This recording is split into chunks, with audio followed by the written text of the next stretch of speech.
পৰীক্ষাৰ ফলাফল ইতিমধ্যে ৰেডি হৈছে বুলি মই গম পাইছো। আৰু আজি যিহেতু নিৰ্বাচন আগতে এটা ইংগিত দিয়া হৈছিলে যে নিৰ্বাচনৰ পিছদিনাখনে ফলাফল ঘোষণা কৰা হ'ব।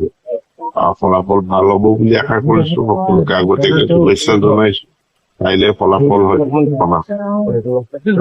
মানে ঘোষণা কৰাৰ সম্ভাৱনা আছে নে ঘোষণা কৰা হ'ব? কাইলে ঘোষণা হ'ব। ফলাফল ৰেডি হৈ আছে।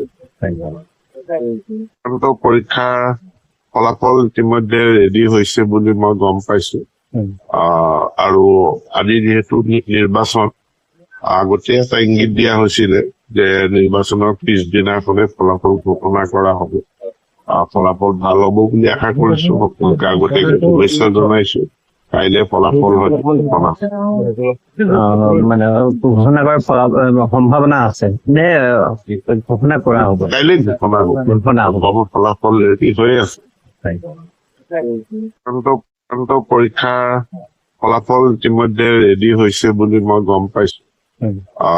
আৰু আজি যিহেতু নিৰ্বাচন আগতে এটা ইংগিত দিয়া হৈছিলে যে নিৰ্বাচনৰ পিছদিনাখনে ফলাফল ঘোষণা কৰা হ'ব। ফলাফল ভাল হ'ব বুলি আশা কৰিছো। সকলোকে আগতীয়াকৈ শুভেচ্ছা জনাইছো। কাইলে ফলাফল